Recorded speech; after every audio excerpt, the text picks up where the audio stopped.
Years of encounters with Hollywood's brightest stars, his wife almost left him. Robert Mitchum's family is finally revealing their decades-old truths. This narrative will change your view of the tough man icon, from his surprising jail term to the mystery foundation no one knew existed. Robert Mitchum's life began differently. It started with heartbreak. Born in 1917 in Bridgeport, Connecticut, to working-class parents. Father worked in shipyards and railroads to survive. But Mitchum's father perished in a terrible rail yard accident in 1919 when he was only his son said he ruined his career. Daughters saw him threaten to beat a producer's face. After weaned too. As a widow with 3 children, his mother had to return to Connecticut and start over. She remarried a former Navy officer who raised the kids while she worked at a newspaper. Robert had early signals he wouldn't pursue a normal route. He was crazy, battling, and pushing bounds. His mother moved him and his sibling to a Delaware farm to soothe him. It didn't. He ran away at 11 after being expelled from school, living with his sister in Hell's Kitchen, New York, by 13. That also ended. Yet another expulsion and fight. Then Robert Mitchum left for good. He drifted full-time throughout the Great Depression, hopped goods trains, slept beneath bridges, and worked whatever jobs he could find. He dug ditches, boxed back alleys, and farmed. Life was hard, hungry. He nearly lost a leg after a terrible injury. But this wasn't mindless wandering. These years shaped him. They hardened him. He became real. While recovering from an accident, he met Dorothy Spence, his future wife. Mitchum's most controversial story was from Georgia. He said he was 14 and arrested for vagrancy and placed to a chain gang. He said the guards in labor were terrible. He said he escaped. He lived by the story, whether real or not. That anecdote bolstered his tough guy image, since it might have happened. Not even close to acting was his dream.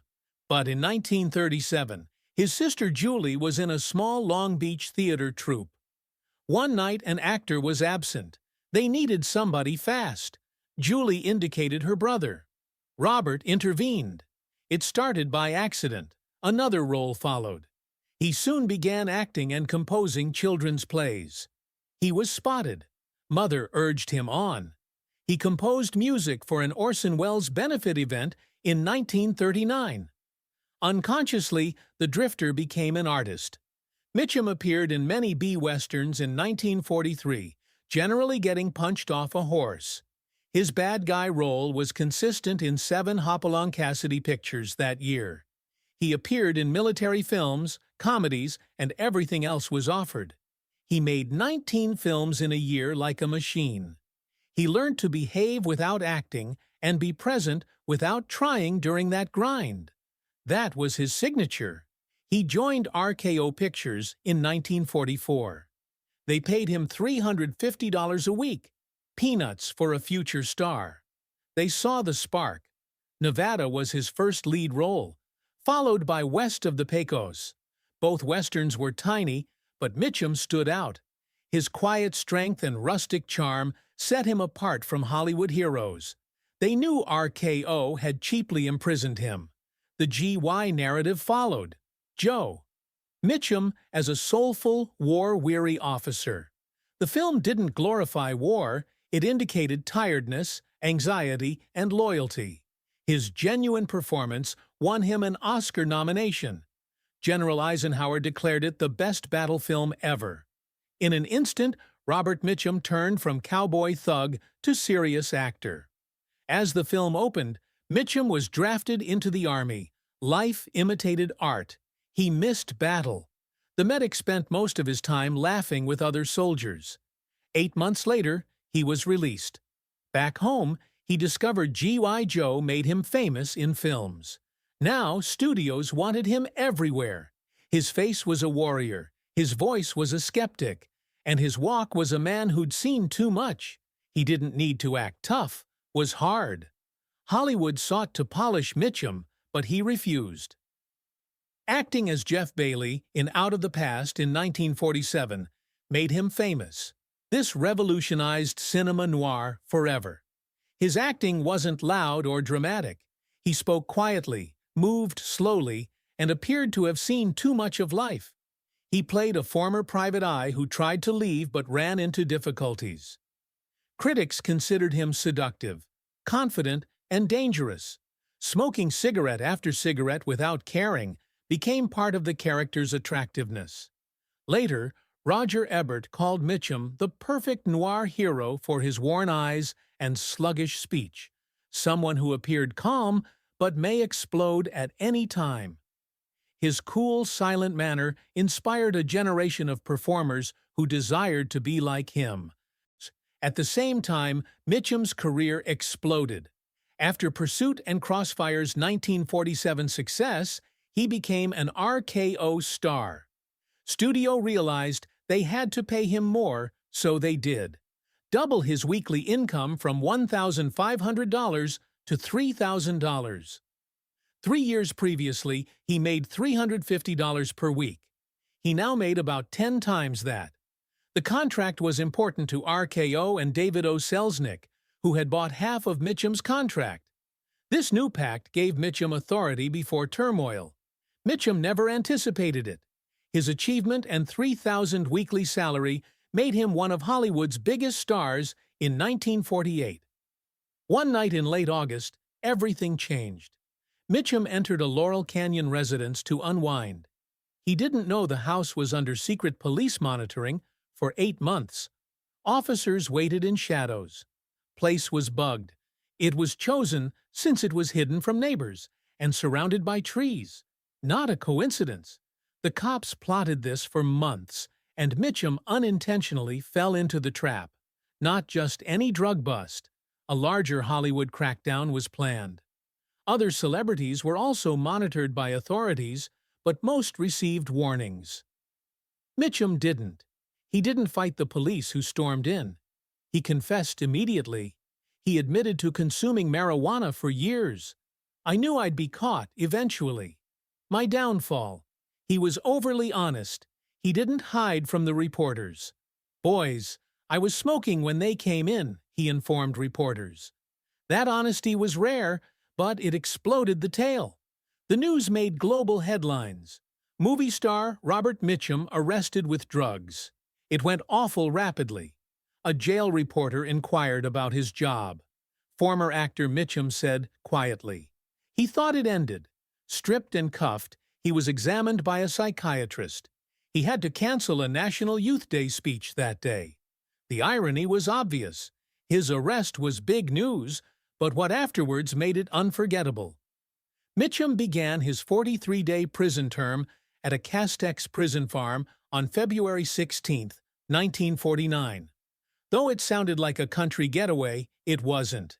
He got up at 5 a.m., made concrete blocks all day, and scarcely rested. I think being successful at work and unrecognizable on the street is perfect. I think that's best. He was photographed in a jail uniform, washing floors and milking cows by Life magazine. These images were everywhere. This was a nightmare for an Oscar-nominated man. Mitchum stayed smart. He joked that jail was Palm Springs without the riffraff, and that the other convicts voted him Mr. Cement Block of 1949. Still, the truth was worse. Not only local shame. White House screenings of his films were banned. The unexpected twist followed.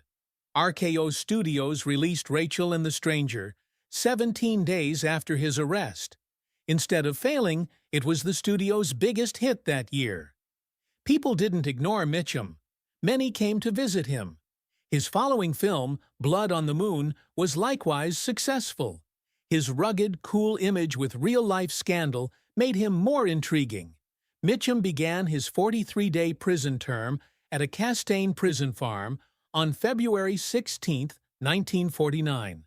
Though it sounded like a country getaway, it wasn't. He got up at 5 a.m., made concrete blocks all day, and scarcely rested. He was photographed in a jail uniform, washing floors, and milking cows by Life magazine. These images were everywhere. This was a nightmare for an Oscar-nominated man. Mitchum stayed smart. He joked that jail was Palm Springs without the riffraff, and that the other convicts voted him Mr. Cement Block of 1949. Still, the truth was worse, not only local shame. White House screenings of his films were banned. The unexpected twist followed. Just 17 days following his arrest, RKO Studios published Rachel and the Stranger. Instead of failing, it was the studio's biggest hit that year. People didn't ignore Mitchum. Many came to visit him. His following film, Blood on the Moon, was likewise successful. He became more alluring with his strong, cool attitude and real-life scandal. Mitchum didn't leap into Hollywood. He broke all norms, including love. He split his family before red carpets and cameras. He met Dorothy Spence as a teenager, but she was special. She was dating his brother John. That didn't stop Robert. He chased her anyhow. They married in 1940 when Dorothy was 20. John skipped the wedding due of tension. He avoided family gatherings with Robert for years. Dorothy stayed by Robert's side through his crazy disappearances, scandals, and betrayals. She stayed 57 years until his 1997 death. Robert continued to cause trouble. He met Ava Gardner in 1951 while filming My Forbidden Past. Not just a fling, Miss Ava wanted more. So she called Dorothy and wanted a shot with Robert. "You've had him 10 years," she said. "Try someone else." Dorothy didn't blink. Mitchum remained married. The affair ended. The film failed.